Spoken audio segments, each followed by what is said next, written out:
Bapak Ibu saudara-saudari yang terkasih, hari ini kita akan bermenung dari bacaan-bacaan kitab suci. Bacaan pertama dari kitab Nabi Yesaya dan bacaan yang kedua dari Injil Matius bab 23 ayat 1 hingga 12. Dengan judul permenungan kita hari ini yakni pertobatan mendatangkan pengampunan. Saudara-saudari yang terkasih, beberapa bulan yang lalu dunia maya ini dihebohkan dengan adanya kasus perselingkuhan yang melibatkan seorang tokoh politisi yang adalah seorang wakil ketua DPRD di Provinsi Sulawesi Utara. Ia bersama dengan selingkuhan mudanya kepergok oleh istri sahnya dalam sebuah mobil di malam hari. Video mereka sempat beredar viral juga di Facebook, Twitter, TikTok, dan bahkan YouTube. Seiring dengan berjalannya waktu, muncul pula video klarifikasi dari istri sah dari bapak tersebut. Dengan jelas sang istri mengatakan bahwa secara pribadi dia tidak menghendaki agar masalah keluarganya dilanjutkan pada tingkat yang lebih tinggi. Bahkan dia meminta kepada masyarakat untuk memberikan kesempatan kepadanya agar menyelesaikan masalahnya secara pribadi dalam keluarga kecilnya. Bahkan pesan terakhir yang disampaikannya dalam video klarifikasinya yakni ia mengatakan bahwa sebagai hamba Tuhan, dia percaya bahwa dalam perkawinan Kristen kita harus saling mengampuni. Dengan ungkapan terakhirnya ini membuat saya secara pribadi percaya bahwa pengampunan terjadi dalam keluarga ini karena ada pertobatan serius yang ditunjukkan oleh sang suami kepada istrinya. Saudaraku yang terkasih, dalam bacaan-bacaan kitab suci hari ini kita mendapat sebuah kritikan yang sangat pedas jika dalam diri kita tidak ada pertobatan yang sungguh-sungguh. Pertobatan hendaklah mendatangkan atau melahirkan pengampunan.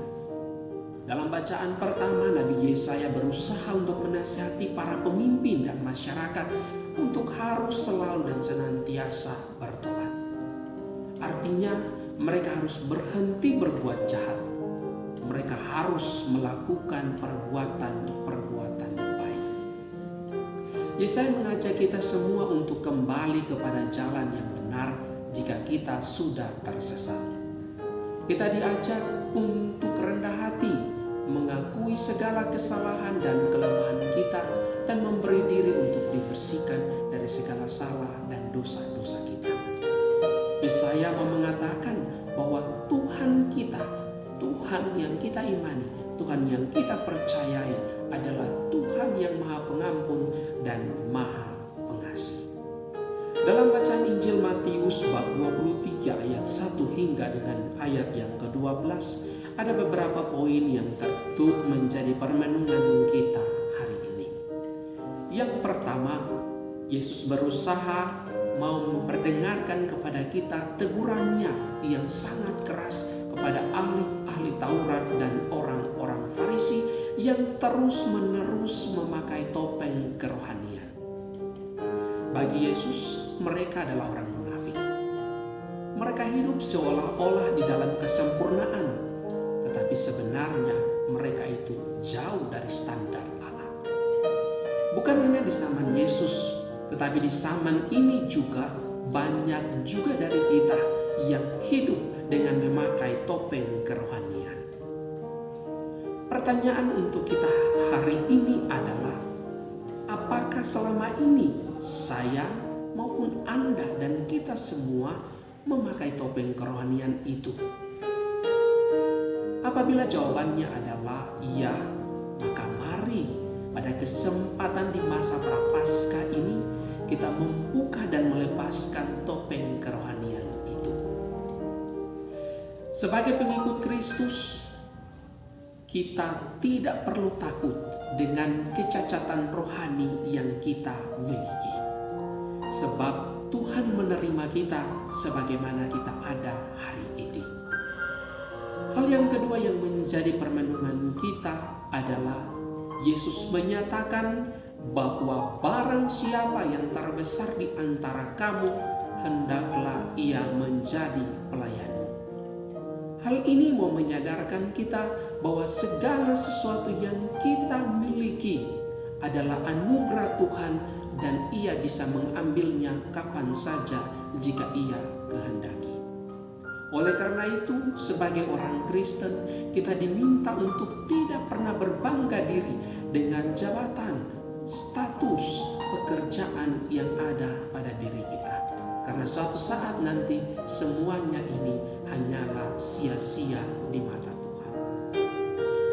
Bapak Ibu saudara-saudari yang terkasih, Allah selalu dan senantiasa menyerukan langkah-langkah pertobatan kepada kita seperti dalam bacaan hari ini, teristimewa dalam bacaan Nabi Yesaya.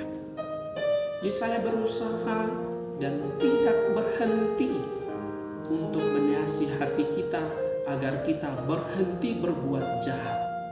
Kita diminta oleh Yesaya untuk selalu dan senantiasa berbuat baik. Dengan demikian kita dapat menuntun atau dapat dituntun oleh Allah sendiri untuk melihat kerahiman Allah itu sendiri.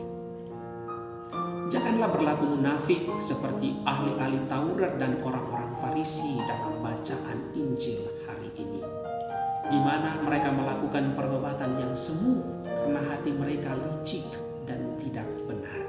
Bagi Yesus, mereka punya hati yang licik dan jahat.